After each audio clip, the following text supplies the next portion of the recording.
चलिए अपने आत्मा के ज्ञान और ध्यान की ओर।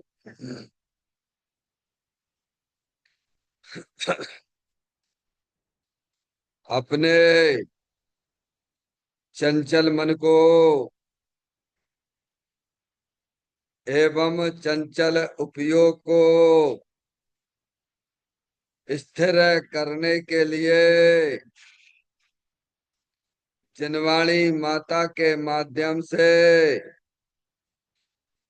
अपनी वर्तमान ज्ञान की पर्याय में सम्यक भेद ज्ञान उत्पन्न करते हुए शरीर शरीर से संबंधित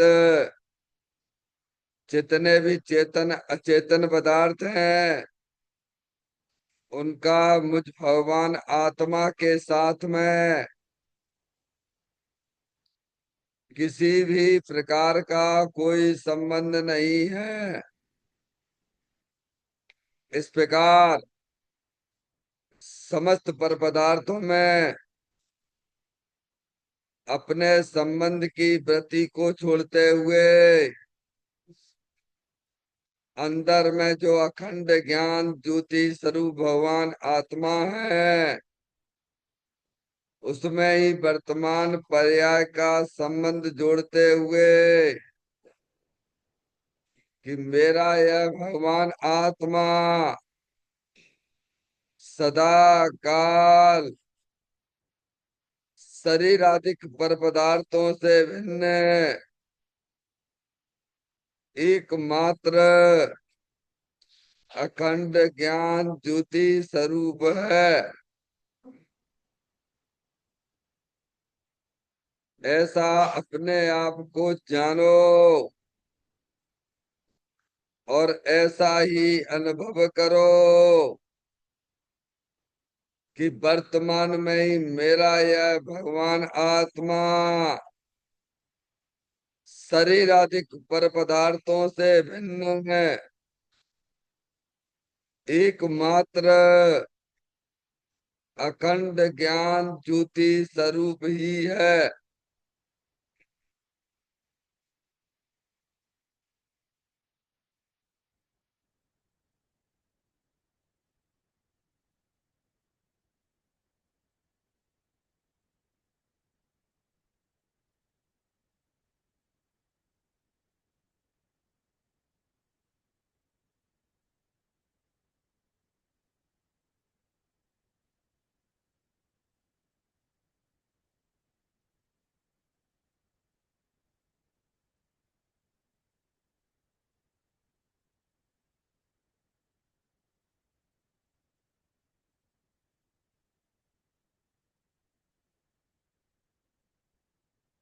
इसी प्रकार से संसार अवस्था में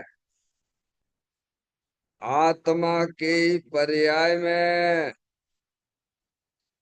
जो विविध प्रकार की पुण्य पाप के परिणाम दिखाई देते हैं वे समस्त परिणाम पर द्रव्यों की लक्ष्य से होने वाले भाव हैं।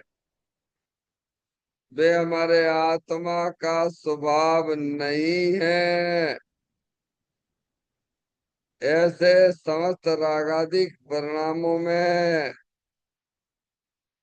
एकत्व बुद्धि, ममत बुद्धि, कर्तृत्व बुद्धि, भोक्तृत्व बुद्धि तथा उन रागादिक परिणामों की ज्ञाता बुद्धि को भी छोड़ते हुए अंदर में जो अखंड ज्ञान ज्योति स्वरूप भगवान आत्मा है जो कि सदा काल शरीर रागादिक से भिन्न एकमात्र पूर्ण वितराग आनंद मूर्ति स्वरूप है।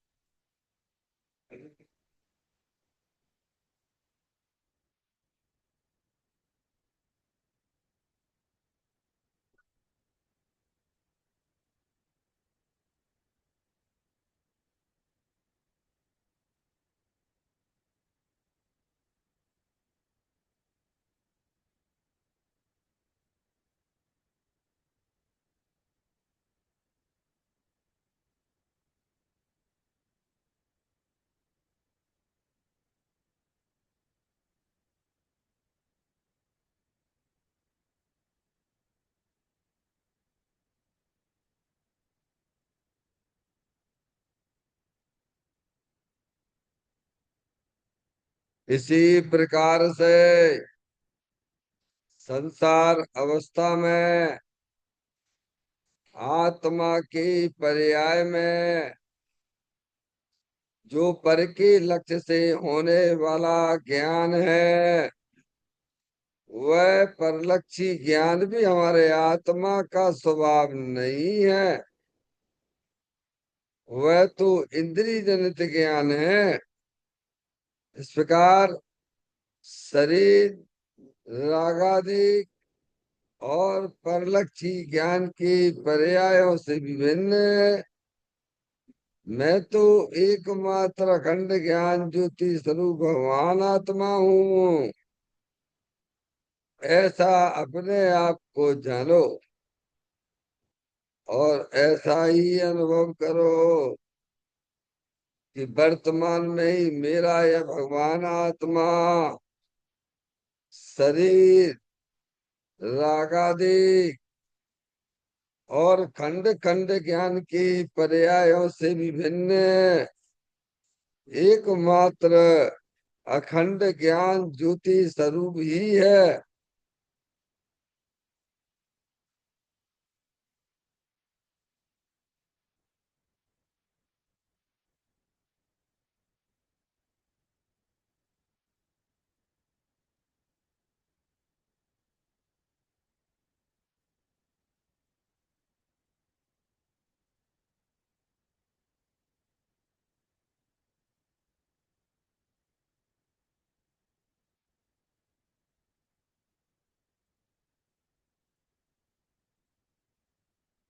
द्रव कर्म भाव कर्म नो कर्म रहित शुद्धात्म स्वरूपो मेरा ये भगवान आत्मा सदा काल शरीर आदि के नौ कर्मों से भिन्न है।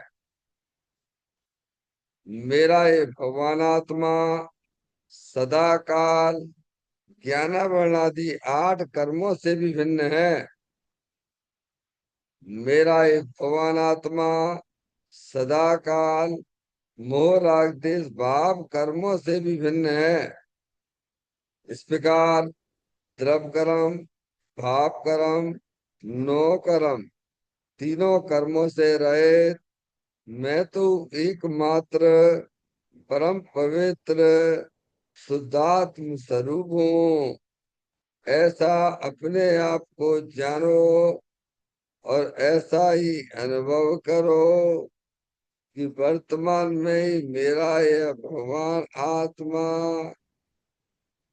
तीनों कर्मों से रहित एकमात्र परम पवित्र शुद्धात्म स्वरूप है।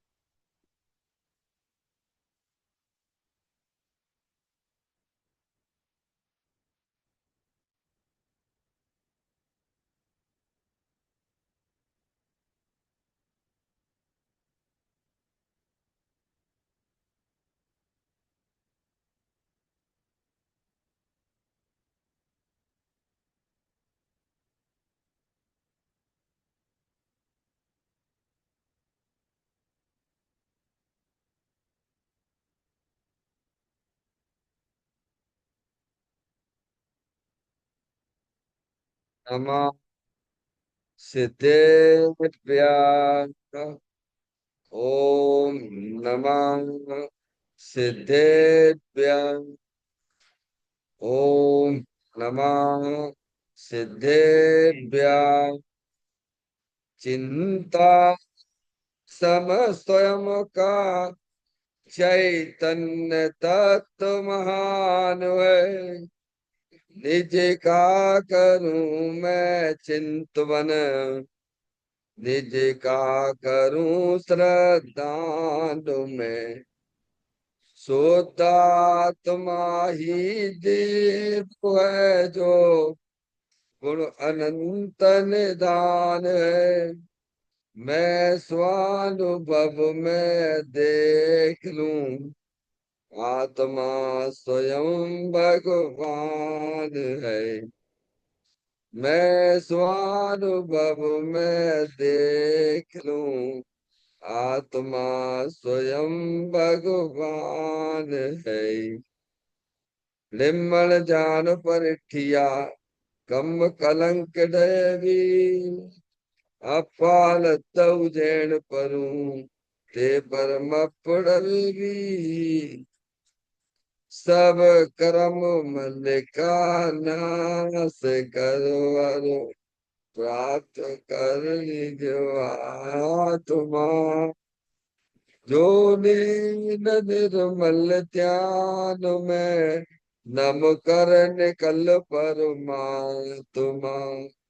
सब नाश कर घन गाति हरे अंत पद को पालिया। कर नमन उन जिन देव को यह काव्य पद अपना लिया।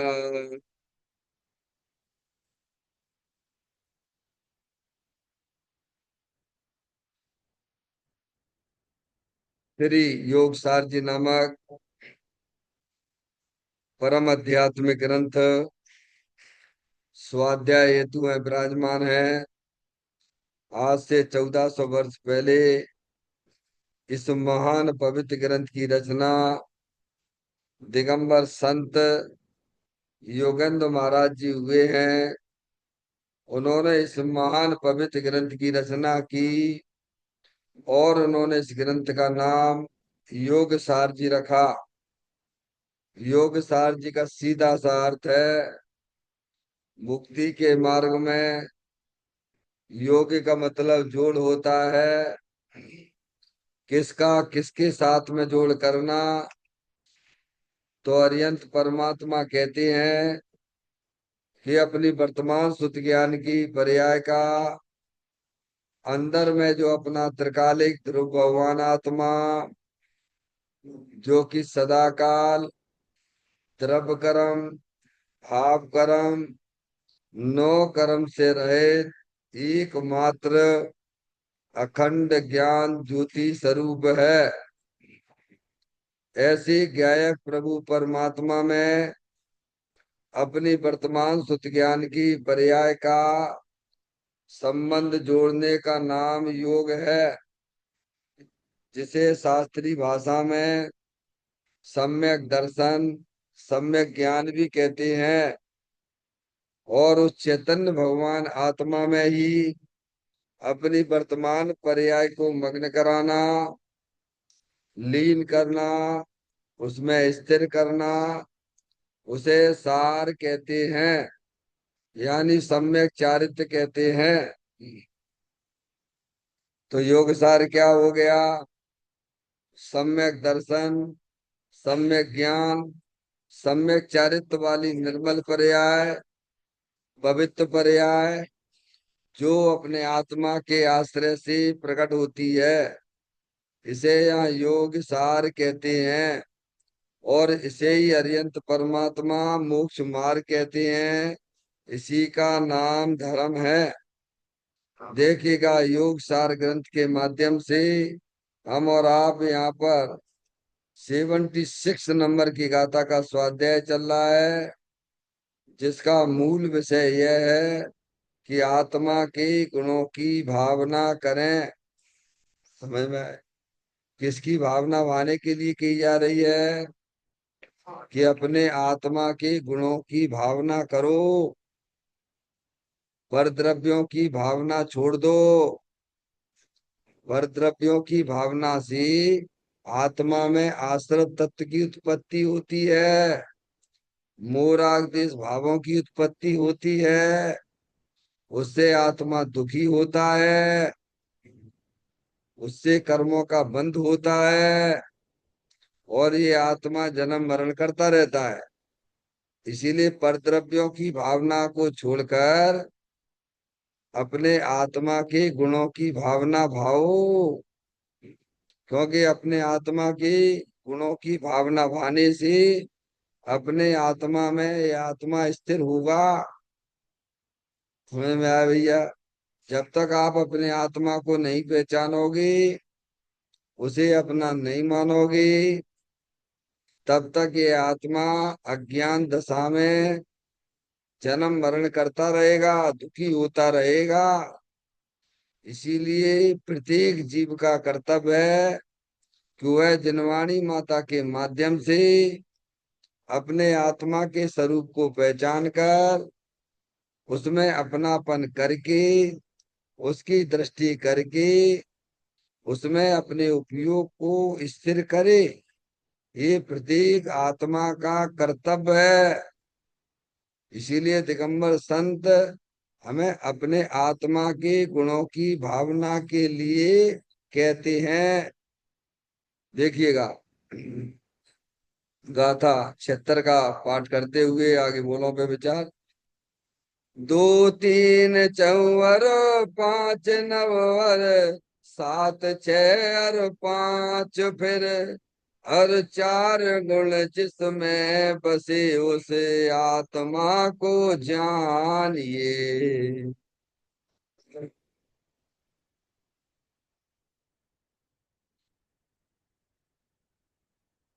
कल अपन ने ये समझा था कि जो आत्म वस्तु है अरूपी है, अनंत गुण सहित है, और उसका हर समय उन गुणों का परिणमन भी चालू है।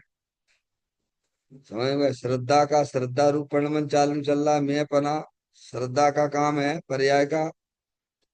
ज्ञान का जानना पना वह आत्मा की ज्ञान की पर्याय ज्ञान के उनके परिमण है। और चारित्र का लीन होना है। ये परिणमन अनादि अनंत चल रहा है। अज्ञान दशा हो अथवा ज्ञान दशा हो। समझ में आया। हर जीव किसी ना किसी को अपना जानता है, मानता है। अज्ञानी जीव अपनी आत्मा को पहचानते नहीं है, जानते नहीं है। इसीलिए उनके परिणमन में मैं लड़का हूँ, मैं लड़की हूँ, जो शरीर मिलता है उस रूप से मैं बना उनकी श्रद्धा का काम कर रहा है। और उनके ज्ञान का परिणमन भी मैं शरीर वाला हूँ, ऐसा उनके ज्ञान का परिणमन चल रहा है। और निरंतर उस शरीर की सेवा में लगा रहता है। यानी उसका उपयोग निरंतर कहाँ लीन हो रहा है? चारित्र का काम लीन होना है। तो ये श्रद्धा और ज्ञान और चारित्र, ये मिथ्या दर्शन, मिथ्या ज्ञान, मिथ्या चारित्र रूप परिणमन है। अज्ञान दशा में अज्ञानी जीवों की पर्याय में मिथ्या दर्शन है, मिथ्या ज्ञान है, मिथ्या चारित्र रूप परिणमन हो रहा है। परिणमन तो हो ही रहा है ना। ज्ञान होने पर, वस्तु स्वरूप का सच्चा ज्ञान हो जाने पर उसका परिणमन इस प्रकार का होता है। कैसा होता है? कि मैं आत्म वस्तु हूँ, जानने देखने वाली चेतन अरूपी आत्म वस्तु हूँ। ये श्रद्धा रूप परिणमन, मैं हूँ, आत्मा हूँ, ये श्रद्धा का परिणमन है। और अपने आप को आत्मा रूप जानना, ये ज्ञान का परिणमन है। और उस पर्याय को आत्मा में स्थिर होना, यानी आत्मा का आनंद लूटना, ये चारित्र गुण का सम्यक परिणमन है। आगे बात समझ में। आत्म वस्तु होती है वह अनंत गुण स्वरूप होती है। और उन गुणों का परिणमन भी हर समय हो रहा है। अनंत गुणों का अनंत परिणमन हर समय हो रहा है। आप तो तीन ही समझ लिए ना भगवान। श्रद्धा और ज्ञान चारित्र गुण की गुण और उनके परिणमन को समझ लो।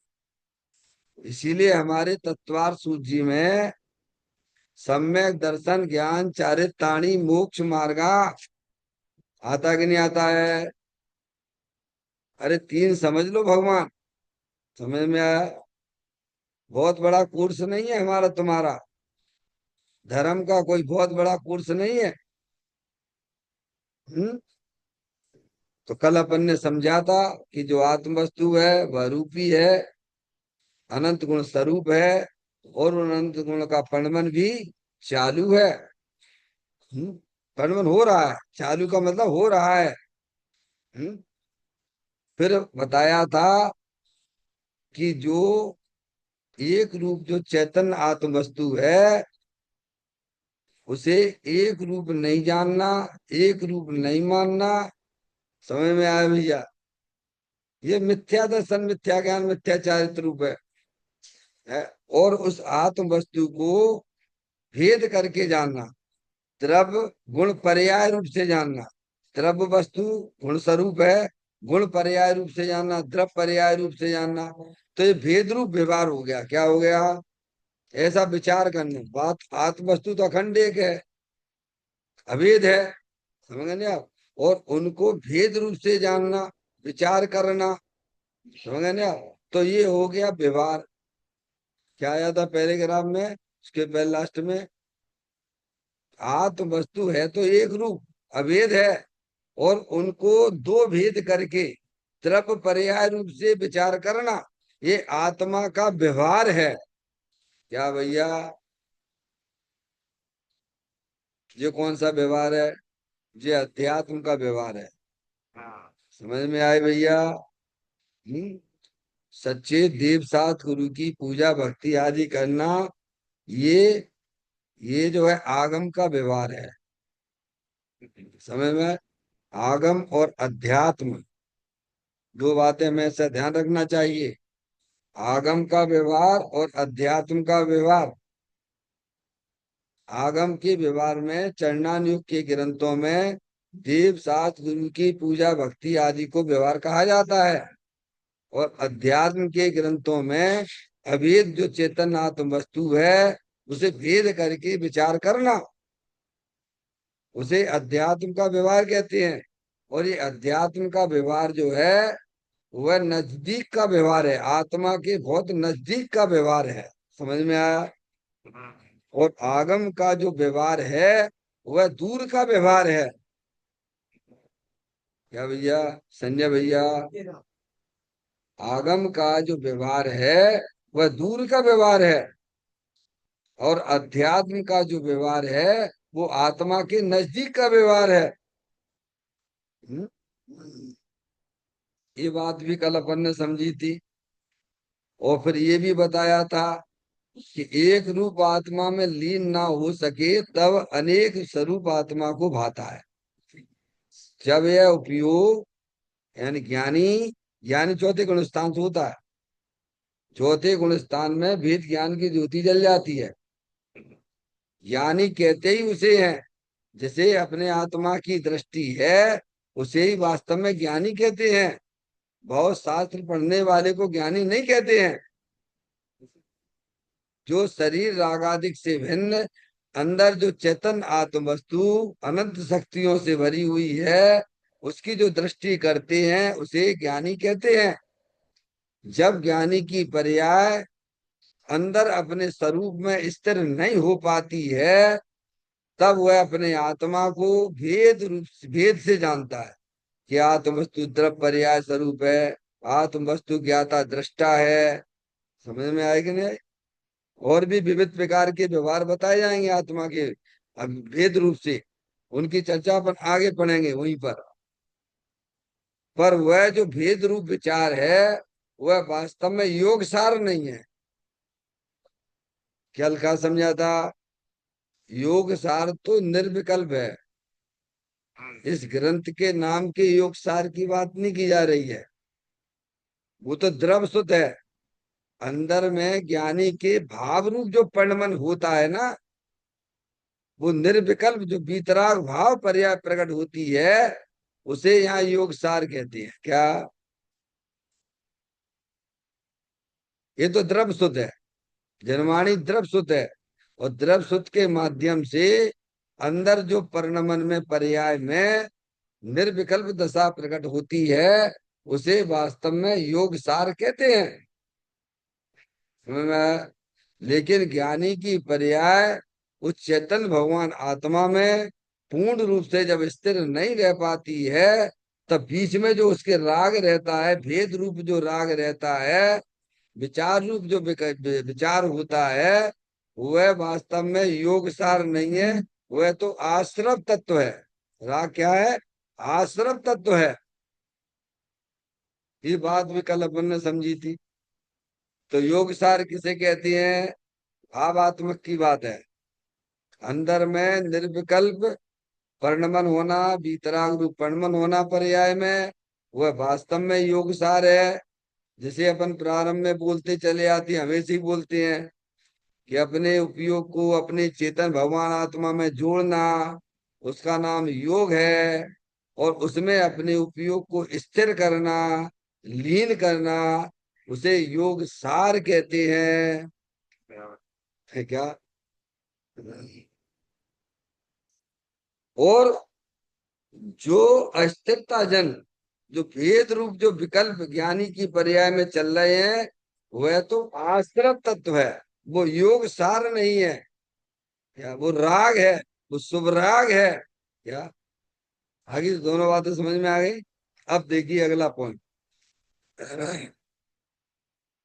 प्रभु, यह तो मात्र मक्खन सारभूत की बातें हैं। आत्मा का विकल्प पूर्वक घोलन करने से व्यवहार खड़ा होता है। यह बात यहाँ की है, यहाँ की है यानी इस गाथा में की गई है। यहाँ का मतलब क्या? कुछ गुरुदेव श्री का सब प्रवचन है ना, अपन उसी को पढ़ रहे हैं, समझ में आया? उसी को अपन समझने की कोशिश कर रहे हैं। क्या कर रहे हैं? समझ रहे? पूज्य गुरुदेव श्री ने जो इस गाथा का खुलासा किया है, उसी को हम और आप समझने की कोशिश कर रहे हैं। समझ में आया? गुरुदेव श्री को समझो तो गुरुदेव श्री क्या चीज थे, है? समझ में आया? तो लौकिक महापुरुष थे। हाँ, लौकिक महापुरुष थे। त्यागी महाराज कह रहे हैं, समझ गए? बहुत पुराने हैं हमारे त्यागी महाराज। समझ गए नहीं आप?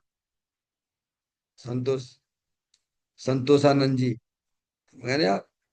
40 साल से जुड़े हुए हैं। देख लेना अपने आप को। तो कहते हैं यह तो मात्र मक्खन सारभूत की बातें हैं। क्या? योग सार में तो बिल्कुल सारभूत, कोई लफड़ा झपड़ा नहीं, कोई उलझाने उलझाने वाली बातें है ही नहीं है। पढ़ो तो आप मन से। समझ गए? आप मक्खन निकाल के दे दिया। मेहनत तो ज्ञानियों ने की है, हमें तो मक्खन बना के दे दिया।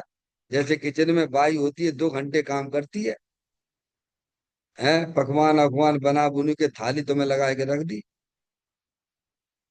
पारसमणि, मेहनत तो उसने की है बाई ने। अपन को तो क्या है, बढ़िया लगा के रख दिया तो खा लो बस। ऐसे ही मेहनत की है ज्ञानियों ने, हमें तो सारभूत बात बता दी। तुम ज्यादा अपना उपयोग भटकाने की जरूरत नहीं है। सीधा सीधा मार्ग है मोक्ष मार्ग का तो। सुखी होने का मार्ग तो सीधा सीधा है, दो दो चार जैसा है। नहीं, पहले ये करो, फिर ये करो, फिर वे करो, फिर वो करो, ऐसे भटकने वाला मार्ग नहीं है। समझ में आया भैया? अरे हैं? क्या त्यागी महाराज? करना पड़ेगा आज में। हाँ, अरे करना है तो ये समझो, करने के नाम पे वस्तु स्वरूप को समझो। धन कन कंचन राज सुख सबई सुलभ कर जाए, दुर्लभ है संसार में एक यथार्थ ज्ञान। समझ में आया? करने की अगर कोई बात है तो उसे आप समझिएगा। समझ में आया? और आपको कुछ करना नहीं है। आत्मा को कोई शरीर से भिन्न नहीं करना। आत्मा तो शरीर से भिन्न अनादि अनंत है। आत्मा को कोई ज्ञान वर्णादि 8 कर्मों से भिन्न नहीं करना है, वो तो भिन्न ही है। आत्मा को कोई रागादिक भावों से भिन्न नहीं करना है, वो तो रागादिक भावों से भिन्न ही है। आपको की गधा मजूरी तो करवा देती धर्म के नाम पर। भिन्न है ये समझना है, ऐसी सच्ची समझ करना है। क्या करना है? धर्म के नाम पे क्या करने आए? कि सच्ची समझ अपने ज्ञान में करनी है। हाँ। ये शरीर है, अनंत पुद्गल परमाणुओं का पिंड है, अंदर 8 कर्मों की रचना है। और ये दुख रूपी टेंशन वाली पर्याय, जो परद्रव को अपना जानने रूप, परद्रव को अपना मानने रूप, परद्रव का लक्ष्य करके जो हम परिणमन करते हैं, उसे आश्रव तत्व कहते हैं, उसे दुख रूपी पर्याय कहते हैं। और उन सबको जानने वाली चेतन आत्म वस्तु है। आप अपने आप को पहचानिए, इन चारों में से आप कौन हो? क्या भैया? नहीं आई समझ संजय भैया। चार है कि नहीं है? अरे चार है कि नहीं? बोलो। किसकी समझ में नहीं आता है? ये पढ़ाई किसकी समझ में नहीं आती? अनपढ़ भी पढ़ती हैं। समझ में आया? ये तिर्यंच गति के जीवों को भी समझ में आती है। नहीं आई समझ में? ये पढ़ाई ऐसी पढ़ाई है जो तिर्यंच गति के जीव भी है। संगी पंचेंद्रिय है ना वहां पर, असंख्यात है ना। समझ गया? बस इतना ही ज्ञान काफी है। शरीर है, ये उद्गल है, जड़ है। समझ में आया भैया? जानने देखने की शक्ति से रहित है। वही कर्म, आठ कर्मों की रचना भी है। नहीं है तो ये आपको हमारे को अलग अलग शरीर क्यों मिला? नहीं समझ में आ रहा है? कर्म है तो उनकी उदय भी है। बाहर में जो भी अनुकूल प्रतिकूल संयोग मिलते हैं, हमें आपके कर्मों के माध्यम से ही मिलते हैं। बाहर में कोई प्रतिकूलता मिलती है तो वो आपके कर्म की वजह से मिलती है। समझ में आया? और जो भी अनुकूलताएं मिलती हैं वो भी हमारे कर्म की वजह से मिलती है। तो कर्मों की सत्ता का भी ज्ञान। समझ में आया? और ये दुख रूपी टेंशन, मरे जा रहे, मरे जा रहे, मरे जा रहे, कछु सुध बुध नहीं रही, कछु सुध बुध नहीं रही है, मिथ्या मत छाए गई है। क्या क्या करें? कुछ समझ में नहीं आ रही है, दुखी है, निरंतर ऐसे बिलबिला रहे हैं। समझ में आया भैया? वो आश्रव तत्व है। वो उन सबको जानने वाली चेतना रूपी आत्म वस्तु है।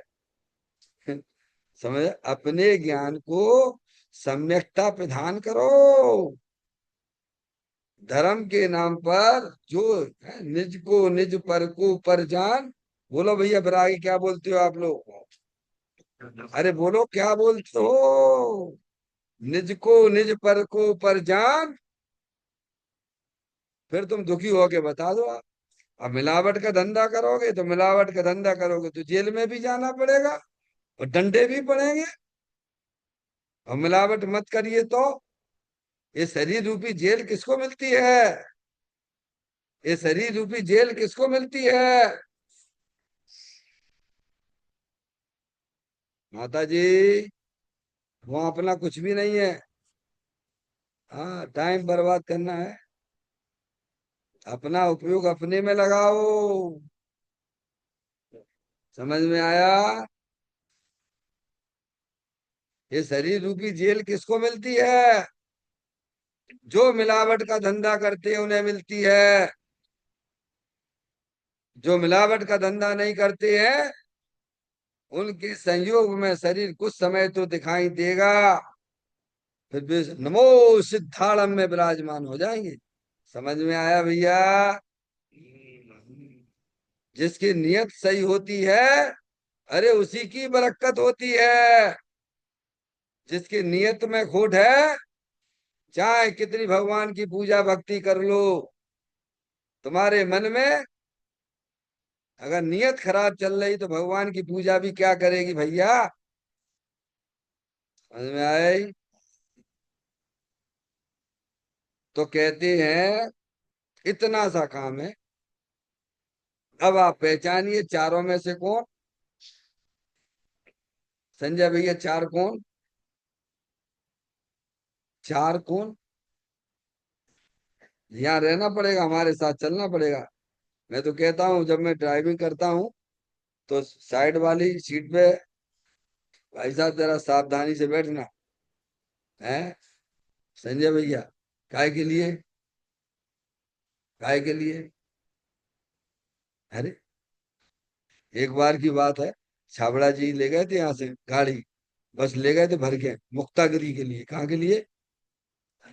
मुक्तागिरी के लिए। भैया, बहुत समय पहले की बात है, जब मैं गांधीनगर में रहता था। मुक्तागिरी ले जा रहे थे और मैं बैठा था ड्राइवर के सामने ही। मगर यार, सुबह के 4 बज रहे थे। तो मेरी नजर बस दो ही जगह थी, एक तो सड़क पे थी और एक ड्राइवर पर थी। क्या भैया? बाकी सब बढ़िया तरीके से सो रहे थे आराम से। मैंने कहा करने हैं, जहाँ ले जाओ बस वाला वहां चले चलेंगे चुपचाप। तो मैंने देखा, मेरी नजर वहां थी ड्राइवर के पास में। तो ड्राइवर तो झपकी ले रहा था।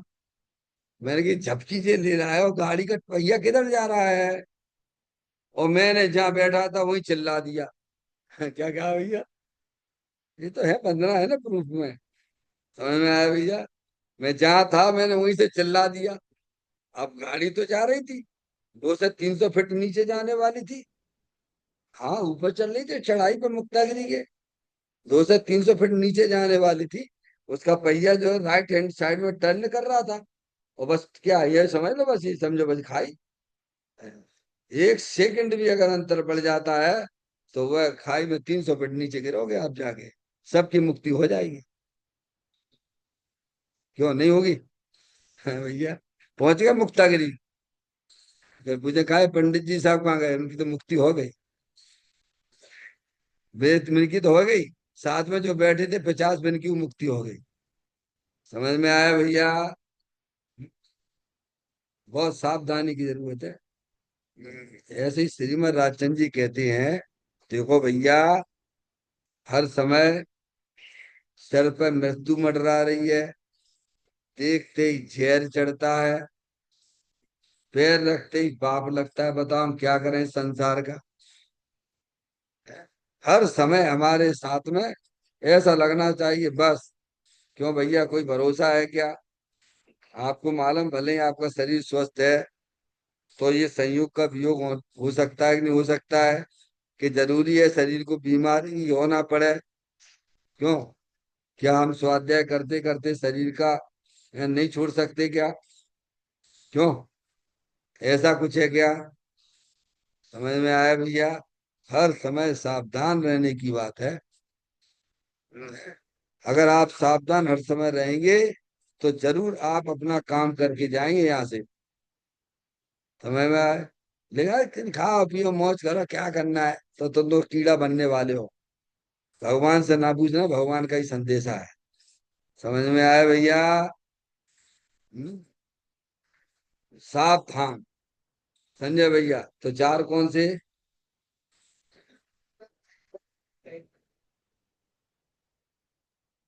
चलेगा ना? चार यानी शरीर, ज्ञान वर्णादि 8 कर्म, ये आश्रत तक दुख रूपी पर्याय, और ये जानने देखने वाली चेतन आत्मा।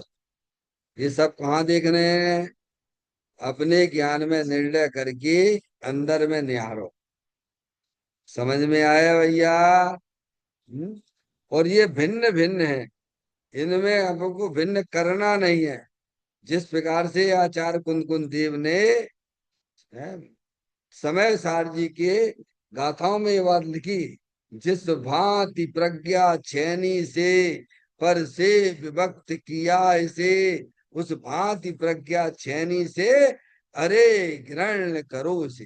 क्या ज्ञान में ऐसी कला पड़ी हुई है शुद्ध ज्ञान की पर्याय में। निज को निज पर को पर जान, फिर दुख का नहीं लेस निशान। आप दुखी नहीं हो सकते हो, आपको कोई दुखी कर नहीं सकता, गारंटी से नहीं कर सकता है। आप दुखी जब होते हो जब आप भिन्न भिन्न नहीं जानते हो, भिन्न भिन्न नहीं मानते हो, उनको एक दूसरे में मिलावट करते हो तो दुखी होते हो। मिलावट मत करिए आप। मिलावट नहीं करोगे तो आपको लाभ ही लाभ हो जाएगा। यहाँ बैठे बैठे लाभ होगा। कौन सा लाभ होगा बोलो? आत्मा का लाभ क्या है? आत्मा का लाभ अतीन्द्रिय आनंद है। यहाँ बैठे बैठे सिद्ध भगवान जैसा आनंद मिलता है। भगवान जब ही जिय आत्म जाने, तब ही जिय शिव सुख ठाने। यहीं बैठे बैठे, हाँ यहीं बैठे बैठे, गारंटी से कहता हूँ, यहीं बैठे बैठे तुम्हें अतीन्द्रिय आनंद आएगा। कब? जब निज को निज पर को पर जान, फिर दुख का नहीं लीस निशान। एक को दूसरे में मिलाने की कोशिश मत कीजिए, वे मिलते भी नहीं है। तुम भले ही कल्पना कितनी भी करते रहो, कभी आत्मा शरीर रूप नहीं होगा। शरीर आत्मा रूप नहीं होगा, आत्मा कर्म रूप नहीं होगा, कर्म आत्मा रूप नहीं होंगे, आश्रम तक दुख रूपी पर्याय भी आत्मा रूप नहीं होगी, और आत्मा आश्रम रूप नहीं होगा, क्योंकि सब भिन्न भिन्न है। उपयोगी को उपयोगी को उपयोग नहीं क्रोधादि में, है क्रोध क्रोध विषय निश्चय, क्रोध नहीं उपयोग में, उपयोग है नहीं अष्टविध कर्म और नौ कर्म में, एक कर्म और नौ कर्म भी कुछ है नहीं उपयोग में। ऐसा अविपरीत, अविपरीत है सच्चा। क्या सच्चा? कि उपयोग उपयोग में है, राग क्रोध क्रोध में है, आश्रम आश्रम में है, उपयोग नहीं है आश्रम में, आश्रम उपयोग में नहीं, उपयोग नहीं कर्म में, नो कर्म में, समझे, और कर्म कर्म में है, उपयोग उपयोग में। ऐसा अभिपरीत ज्ञान जब ही प्रकटता है जीव को, तब अन्य नहीं कुछ भाव है, उपयोग शुद्धात्मा करे। क्या समझ में आया? जब जीव निज को निज पर को पर जानता है, तब उसके वर्णमन में दुख रूपी पर्याय गायब हो जाता है। करने है कि नहीं करने हैं? अरे यही करना है, नहीं करने की बात ना करना। हम मनुष्य पर्याय में आए तो इसी के लिए आए हैं कि मेरी पर्याय में अतीन्द्रिय आनंद सुख शांति वाली पर्याय प्रकट हो। समझ में आया भैया? कहते हैं यह तो मात्र मक्खन सार भूत की बातें हैं। क्या है? यहाँ भ्रमण करने का कोई काम ही नहीं है जैन दर्शन में। भ्रमणा तो यहाँ दूर की जाती है, और यहीं आके भ्रमणा फैलाई जाए। नहीं, तुम तो भैया भगवान की खूब पूजा भक्ति करो और तुम्हारा कल्याण हो जाएगा। भगवान कहते 3 काल में नहीं होगा, क्योंकि वो तो शरीर की क्रिया है, उससे तुम्हारा कल्याण कैसे हो जाएगा? ये तो ऐसा हो गया जैसे कि है बच्ची हमारी है जो है सीए पढ़ रही है और एग्जाम देने हम जा रहे हैं। क्या हो रहा भैया? नहीं आई समझे? क्या है? नहीं आई समझ? संजय भैया, एग्जाम हम दें, बच्ची हमारी पास हो जाए, हो जाएगा क्या? बोलो भैया, होगा क्या? दुनिया में ऐसा होता हुआ दिखाई देता है क्या? है? अरे जो मेहनत करेगा, जो एग्जाम देगा वो पास होगा।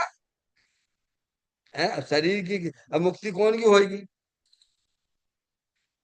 अरे आत्मा है ना, वो शरीर की क्रिया जुदी है, राग की क्रिया जुदी है, और आत्मा जुदी चीज है। कल्याण तुम्हें कौन को करने हैं? शरीर को करने के आत्मा को करने? बोलो भैया। है?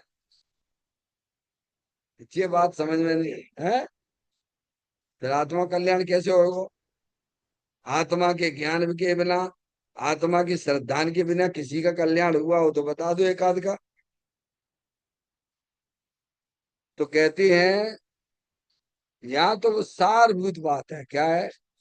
बिल्कुल दो दो चार जैसी बात है, नीति से है, मतलब जो है लॉजिक से, न्याय से यहाँ जैन दर्शन में ये बात समझाई जाती है। ऐसा नहीं है कि नहीं नहीं कुछ भी का कुछ का कुछ कर नहीं। तो कहते हैं यह तो मात्र मक्खन है, योग सार में तो मक्खन जैसी बातें हैं। समझ? भूल भुलैया का कोई काम नहीं है। फिर कहते हैं कि आत्मा का विकल्प पूर्वक घोलन करने से व्यवहार खड़ा हुआ। कैसे हुआ? आत्म वस्तु कैसी है? विकल्प वाली है कि निर्विकल्प है डॉक्टर साहब?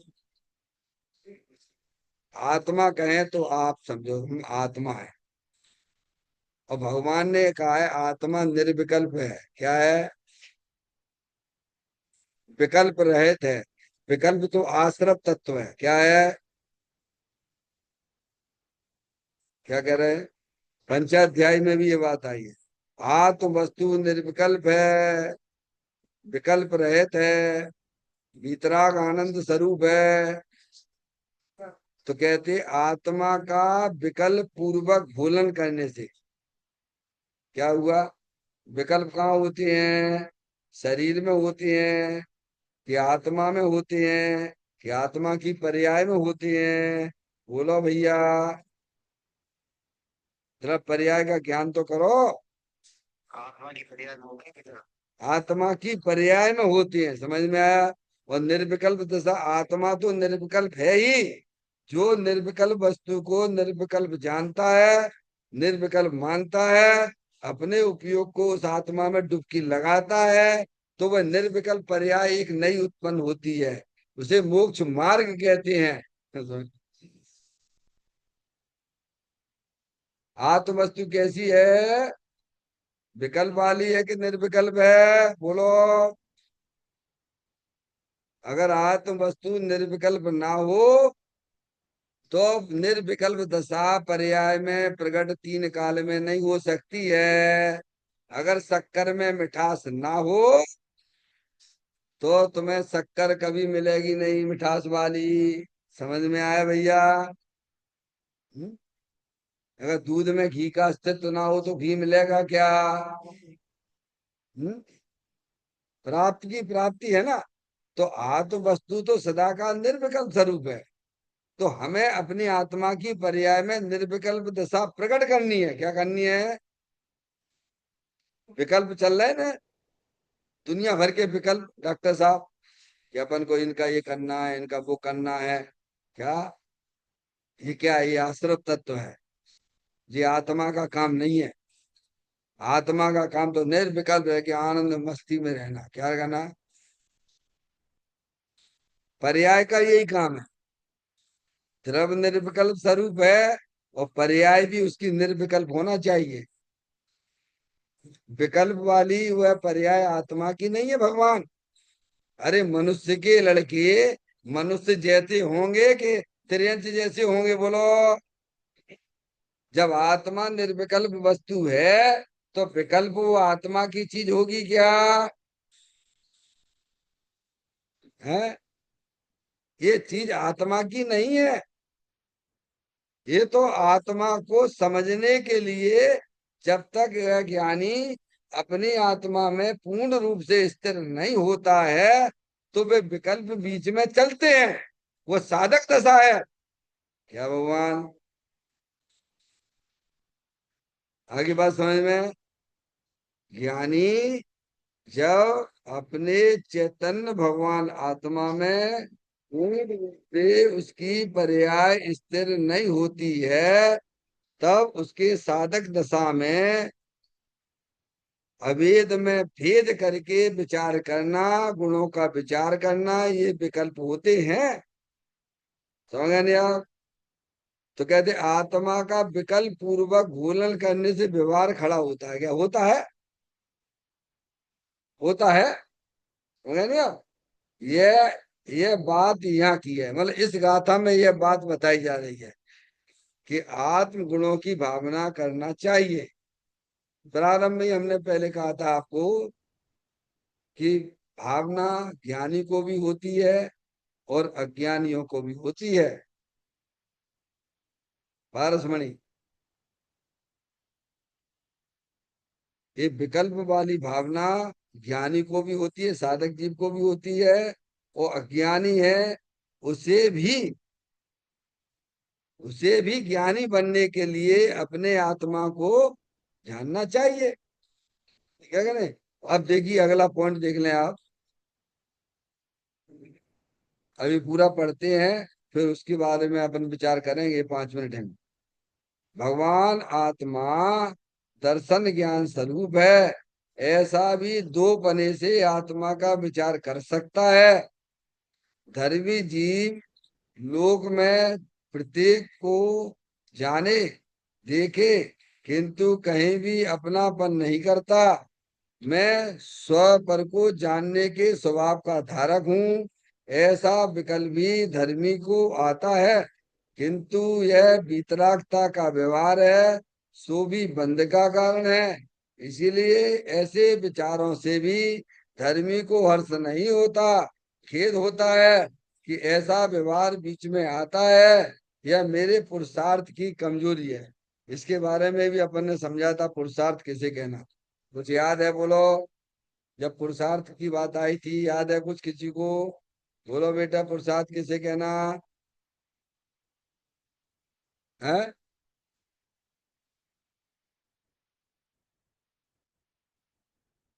बहुत बढ़िया। तो ध्यान किया, अगर पॉइंट आते हैं, आप पॉइंट को याद करके रखिए, उसका भाव भाषण करिए। पुरुषार्थ यानी उसे कहते हैं कि अपने उपयोग को अपने चेतन भगवान आत्मा में स्थिर करना, इसका नाम पुरुषार्थ है। समझ में आया? वर्तमान पर्याय को अपना जो त्रिकालिक ध्रुव भगवान आत्मा है उसमें स्थिर करना, उसका नाम पुरुषार्थ है। और वहां से स्लिप हो जाना, वह पुरुषार्थ की कमजोरी है। ये साधक दशा में दोनों चलते हैं, स्थिरता भी उधर चल रही है और स्लिप भी हो रहा है। समझ में आया? तो वो उसकी कमजोरी है। और पूर्ण रूप से उपयोग स्थिर हो जाए तो फिर नमो अरिहंताड़म में हो जाएगा। कहाँ चला जाएगा? अगर उपयोग पूर्ण रूप से अपने आत्मा में स्थिर हो जाए तो वो नमो अरिहंताड़म हो जाएगा। समझ में आएगी नहीं आई? तो देखो, आप यहाँ पॉइंट आता है, भगवान आत्मा दर्शन ज्ञान स्वरूप है। क्योंकि आत्म जो वस्तु है तो अभेद।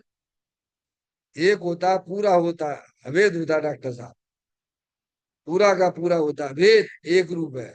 अब उसमें अपन ने पहले विकल्प किए थे कि द्रव पर्याय स्वरूप। ये दो दो का भेद चला, दो दो किसे कहना। इसे अपन ऐसे भी विचार कर सकते हैं कि आत्मा को द्रव पर्याय स्वरूप विचार करना, कि आत्म वस्तु द्रव पर्याय स्वरूप भी है।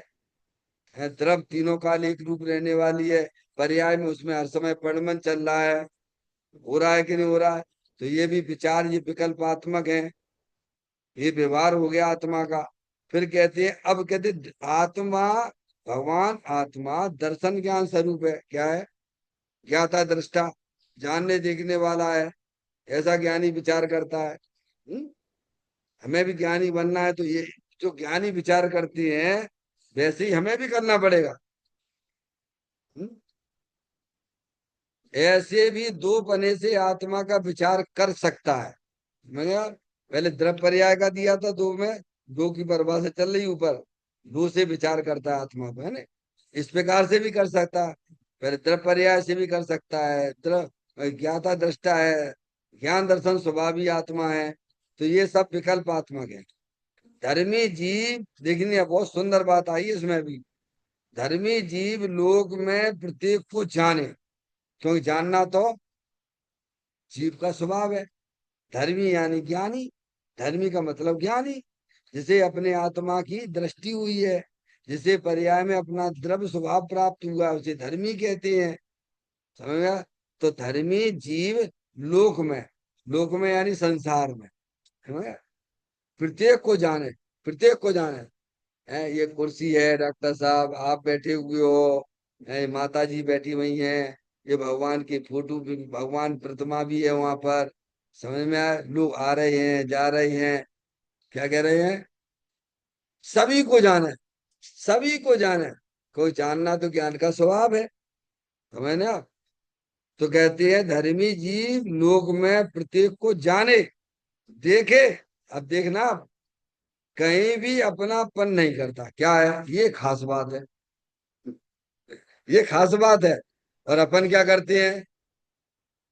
कोई घर में आ गया और आपसे बहुत बढ़िया बढ़िया बातें करने लग गया, डॉक्टर साहब सुंदर सुंदर बातें आपसे करने लगा, और आपकी हित जैसी बातें करने लग गया।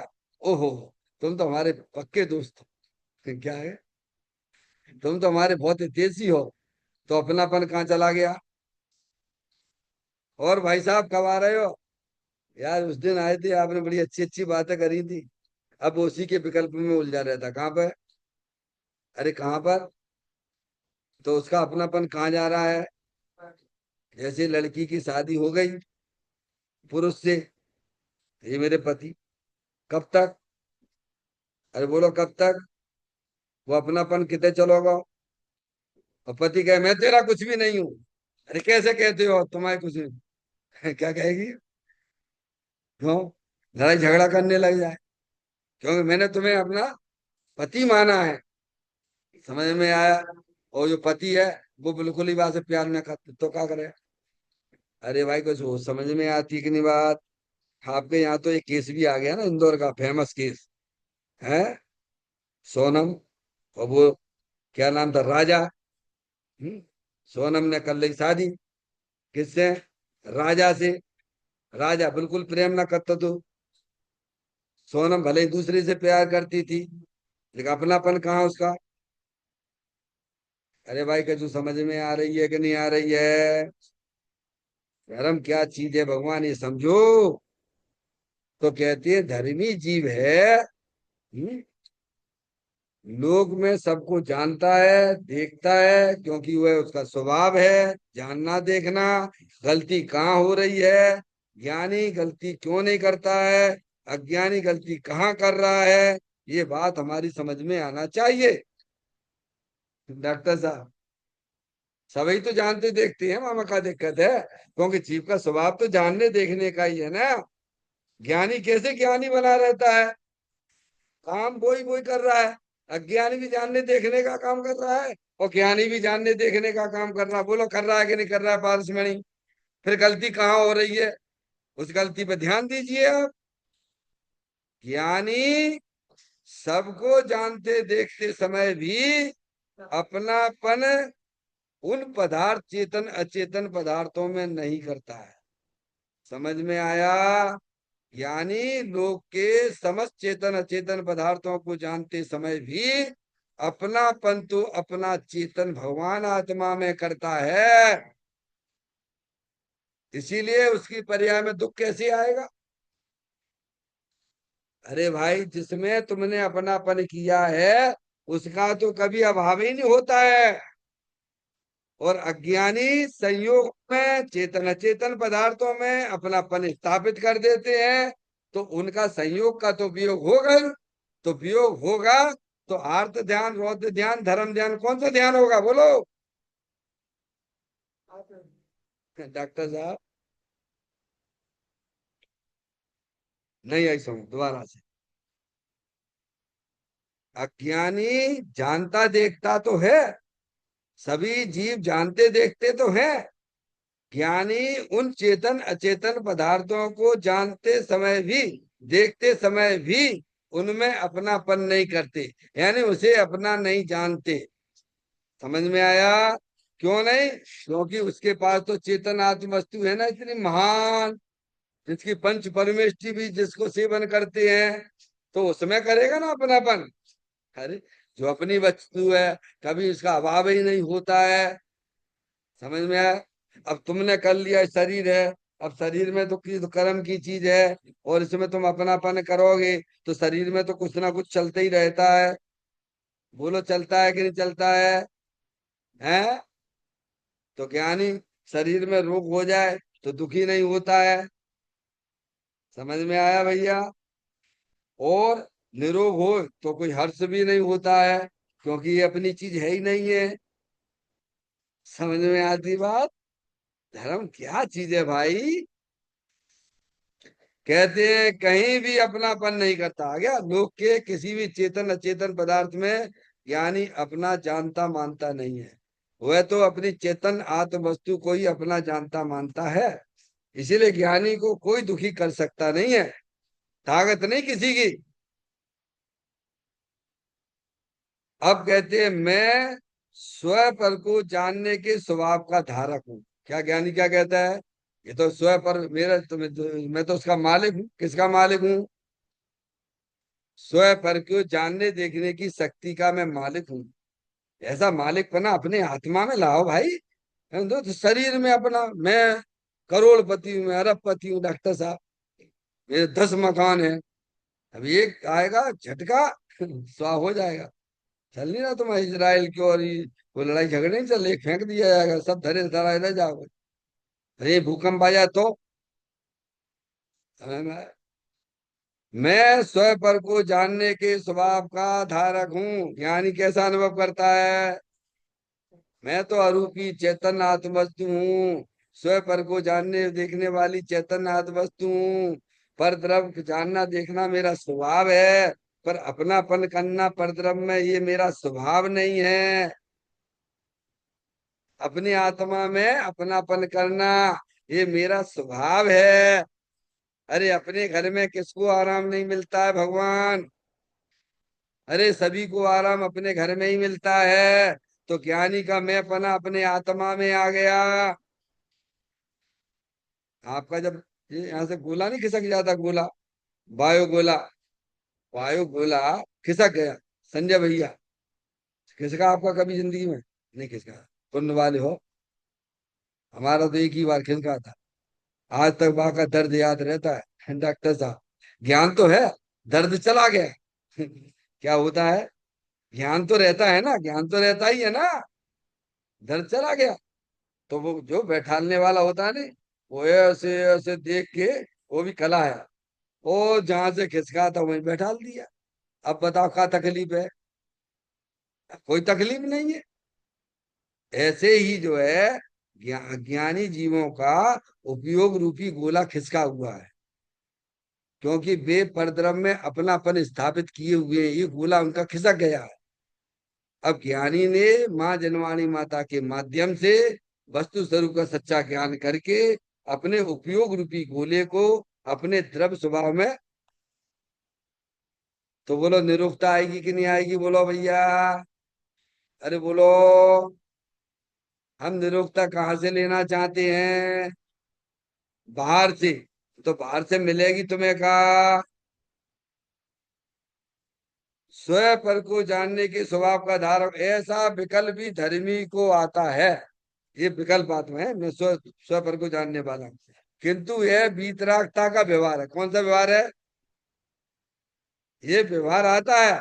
तो ये तो व्यवहार राग है, राग से वीतरागता कैसी?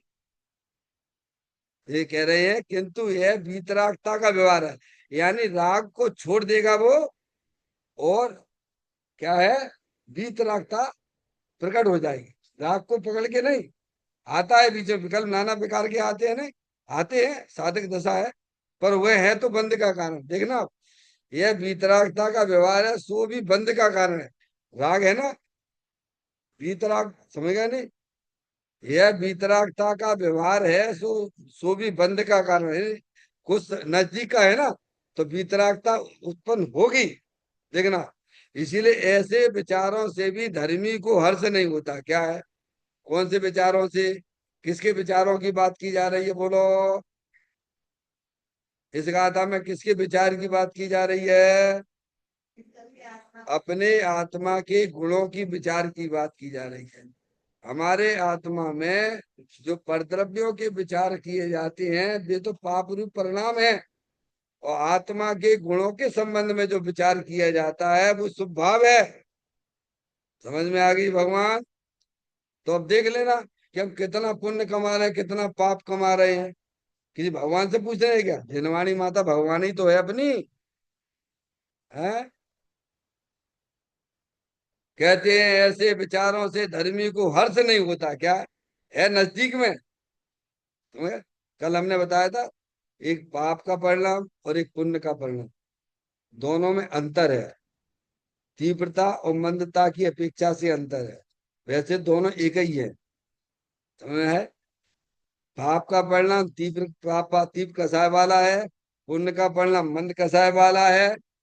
तो ये जो है स्वभाव जो है ना, मैं आपको हजारों बार कहता हूँ, देखो, अपने आत्मा की जानकारी लेने में आपको आपकी आत्मा तो मिलेगी मिलेगी, साथ में पुण्य भी आपके पीछे पीछे भागेगा। क्या कह रहे हैं? दोबारा से संजय भैया, आत्मा की जानकारी लेने में आपको आत्मा तो मिलेगा गारंटी से, लेकिन पुण्य भी आपके पीछे पीछे भागेगा। ये ऐसा पुण्य है कि आप हर जगह से प्राप्त कर सकते हो। समझ में आया भैया? इसमें कोई पराधीनता नहीं है। लेकिन यहाँ तो भगवान की पूजा भक्ति करने के लिए तो टाइम है। रात में 2 बजे भी आप भगवान के दर्शन करने के लिए आपको मना कर दिया जाएगा। समझ में आ गई बात? कहते हैं इसीलिए ऐसे विचारों से भी धर्मी को हर्ष नहीं होता। कौन से? शुभ भाव से। कौन से? हैं? शुभ भाव। हर्ष नहीं होता है। मगर ज्ञानी को चलता है, मालूम है उसे हर्ष नहीं होता है, खेद होता है। क्या होता है? अरे कहाँ ये अपना धंधा है ये। मैं अनिल कुमार हूँ, मैं अनिल कुमार हूँ, अनिल कुमार इतने बढ़िया हैं, वे आगे अध्यक्ष हैं जो हैं और इंजीनियर हैं। क्यों डॉक्टर साहब? नहीं यही समझ में। ऐसे ज्ञानी भी, मैं दर्शन वाला हूँ, मैं ज्ञान वाला हूँ, मैं चारित्र वाला हूँ, मेरे अनंत शक्ति है मेरे में। अरे भाई रहने दे, चुप हो जा, चुप हो जा, चुपचाप शांति से अपने आत्मा को आंखें बंद करके अपने उपयोग को अपने चेतन भगवान आत्मा में लगाने में आनंद मिलेगा कि ऐसे विकल्प करने में आनंद मिलेगा? तुम बताओ। अरे बोलो भगवान। डॉक्टर साहब, है विकल्प विकल्प करते ही रहो। है, आप कोई सामान लेके आए विकल्प करके, बाहर से खरीद के लेके आए, विकल्प आपने बहुत सारे करे और डाइनिंग टेबल में बैठे खाना खाने के लिए, तो विकल्प ही करते रहोगे। विकल्प में आनंद है कि जो चीज लेके आए और निर्णय करी भाई सेवन करो, बाको वहां में लाभ है। बोलो, वो विकल्प भी काय के लिए थे? हैं? और खाते समय विकल्प करने लग जाओ। इसीलिए ज्ञानी को उन विकल्पों में, शुभ भावों में कोई हर्ष होता नहीं है। वो तो कहे वे तो आए राम गए राम में है। मैं तो अवेद अखंड ज्ञान ज्योति स्वरूप भगवान आत्मा। बस। जैसे बच्चा अपनी माँ का दूध कैसे पीता है? बच्चा अपनी माँ का दूध कैसे पीता है? सब तरफ देखता रहता है कि चुपचाप पीता रहता है? ऐसे ही उपयोग रूपी बच्चा अपने आत्मा का, माँ का दूध पीता है। सब द्रव्य पर द्रव प्रभाव पर्याय से अपने उपयोग को अलग करके अंदर अवेद अखंड ज्ञान ज्योति स्वरूप भगवान आता हूँ, उसी में आनंद मिलता है। इसीलिए ज्ञानी को शुभ भाव में हर्ष नहीं होता है। क्या कह रहे डॉक्टर साहब? देखो तो भैया, कितनी लड़ाई झगड़ा करते शुभ भाव के लिए, बताओ तो। समझ में आए भैया? ज्ञानी को इसमें कोई दम ही नहीं लगती है। कौन से शुभ भाव में? अरे ऐसा पुण्य बनता है आत्मा के गुणों के चिंतन करने में, उसमें भी उसे अर्थ नहीं होता है। दादा, लाख बात की बात यही निश्चय और लाओ, तोरी सकल जग दंड फंद निज आत्म ध्याओ। क्या बोलते हो कि नहीं बोलते हो आप? तो कहते ज्ञानी को इस स्वभाव में कोई हर्ष होता नहीं है, आत्मगुण के विचारों में। ऐसा व्यवहार बीच में आता है। क्या कह रहे हो? क्यों बीच में आता है? क्योंकि अभी उपयोग पूर्ण रूप से स्थिर नहीं हुआ है। साधक है ना, तो बीच में आता है, आता है। ज्ञानी को भी आता है, आता ही है। यह मेरे पुरुषार्थ की कमजोरी। क्या जानता क्यों ऐसा नहीं है? क्यों मेरा काम तो क्या था? ज्ञानी जानता मेरा काम क्या था, निरंतर अपनी आत्मा का आनंद लेना। ये मेरा काम है। ये विकल्प आए हैं पर ये मेरा काम नहीं है। इसीलिए ज्ञानी उन विकल्पों को भी छोड़ के अंदर अपने चेतन भगवान आत्मा का आनंद लेता है। इस प्रकार से बड़ी सुंदर चर्चाएं हमारे ग्रंथ के अंदर विद्यमान है, जिन्हें हमें मनुष्य पर्याय का बेशकीमती समय जो हमें आपको मिला है, उन्हें यहाँ पे समझना चाहिए और अपना मनुष्य पर सफल करना चाहिए। चैतन्य का ये स्मरण प्रति क्षण करो रे, कवि के अनंत दुख को पल में हरो रे। अक्षय अनंत निज सुख निधान पाओ, गाओ अरे नित इसी के गीत गाओ। गाओ अरे नित इसी के गीत गाओ। नौबार नवोकार मंत्र का स्मरण।